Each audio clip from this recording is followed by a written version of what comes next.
Okay, so now that I gave a brief testimony of my life-changing experience, I will go into details of some of the main points that I talk about in my book, and I will explain exactly why you, as a Western American man or a Western European man or Canadian, etc., why you should consider dating women from Latin America. Okay, so here we go.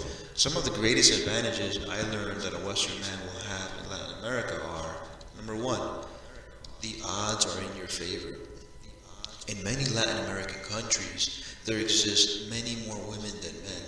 For example, in Medellin, Colombia, it is believed that for every one guy, there is around 5 to 6 women. Now, how do you like those odds? As you can tell, with these odds in your favor, you pretty much have all the power down there. The numbers speak for themselves. The women are the ones who have to overcome the odds. You, on the other hand, being a male, you'll be like a kid in a candy store down there. In most U.S. cities, there are more men than women. Why? I explain this in my book, Immigration Patterns. And in this culture, it's the men who generally provide for their families.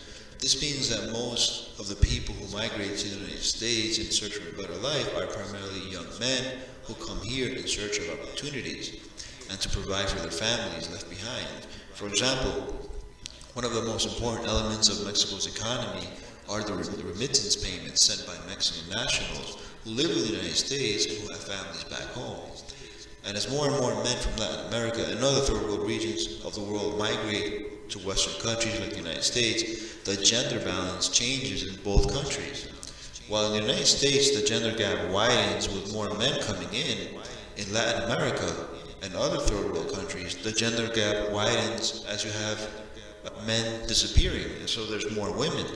Obviously, I don't think you need for me to explain the enormous advantages you will have in Latin America because of what I like to call the male shortage.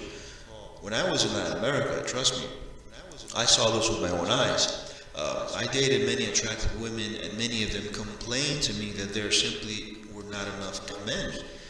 Can you believe that? And many of these women I dated were beautiful, elegant, classy, down to earth, and they were still single. They simply just could not find a decent guy who was single. Can you believe that? Wow. Poor ladies. I couldn't believe it, but that's how it is. In the world I lived in the United States, nice, attractive ladies were either married, they had a boyfriend, or they had like a ton of guys after them. In the United States, to find an attractive, down-to-earth girl who was single, it was the equivalent of like searching for a needle in a haystack. So this is one of the best advantages that exists for men in Latin America. A lot of guys don't know this. This is like a secret here. But there's a lot of guys that do know this, and they take advantage. Just tell me, where would you rather be? Stuck in a room with 100 guys and 30 attractive girls? Or stuck in a room with 30 guys and 100 attractive girls? I think that's a very easy question to answer. Well, that is what you experience in Latin America. You will be like a kid in a candy store. The odds will be entirely in your favor. That's power. Number two, the culture. The culture is very different in Latin America. What is culture? A culture is a set of beliefs and values shared by a group of people. For example, in the United States, the culture is primarily based on liberty, freedom, individualism, materialism, and capitalism. Now, don't get me wrong, many of these values and beliefs are virtuous and noble. For example, I respect and appreciate values such as freedom and liberty. I have a lot of respect for this, since I value my freedom and liberty. However, no country is perfect, and the United States and other Western countries also have a lot of materialism, individualism, and feminism. So this means many of the women in these countries are molded by a culture where the beliefs and values tend to put a lot of emphasis on individualism and materialism, and even feminism. Don't get me wrong, I'm not blaming the women here, okay? I don't blame anyone. People are raised in a culture, and it's not really their fault. However, my point is that these cultural beliefs and values are not beneficial to men, at least when it comes to dating and marriage. Because a woman who is materialistic, individualistic, feminist, it's not exactly going to help your relationship. It's a self-centered culture where many of the women expect you to treat them like queens while they don't even appreciate you. It makes them feel entitled to guys buying them expensive stuff, serving their needs, etc., while they typically do not give the same back to the guy. Many of them will place their own careers on top of you and maybe even your own family. This is my experience with these types of women. Now, don't get me wrong, not all women will fit this bill. However, from my experiences, a large percent do.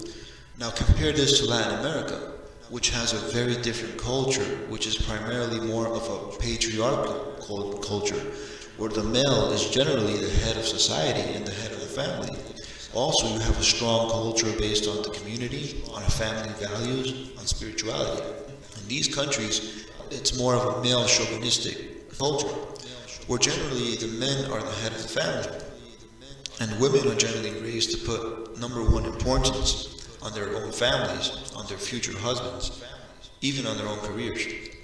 They're basically molded from a very young age to put great emphasis on their femininity.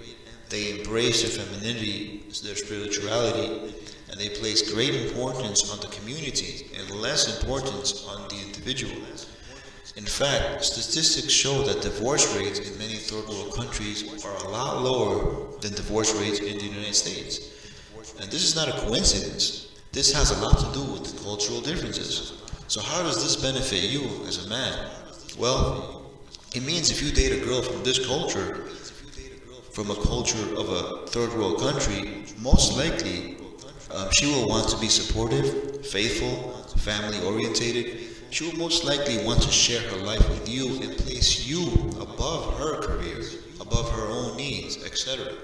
There's a higher chance of a healthy long-term relationships, or even a marriage if that's what you're looking for. I dated many young women from Latin America who were very humble, feminine, down to earth, and not afraid to express their feminine essence, embracing their own femininity, their spirituality, being faithful. They basically had all the traits that I look for in a woman. And I think most men out there look for the same or similar. An attractive girl with a good heart who wants to please her man. I'm not talking about a servant here. I'm talking about a mutually respectful relationship where both the man and the woman appreciate each other equally. Feminism, on the other hand, which is primarily prominent in the United States and Western Europe, Canada, etc., feminism generally has beliefs that men are not as important in society, that men should not be the head of households, that a man's importance in society is not really essential. And some feminist women even go as to the extreme of believing that women are superior to men. Now think about this. Do you think these beliefs and values are going to benefit you in a relationship with a woman who has these values? Who wants to be with someone who doesn't appreciate you, who doesn't value you? And this is, it's a normal human trait. I mean, everybody wants to be valued and appreciated. This is a normal human trait of wanting to be treated with respect, love, to be treated like you are the most special thing in the world to your partner. So number two is basically the cultural advantages that you will have when you date a foreign woman from a region like Latin America, where old-fashioned family-oriented values are the norm.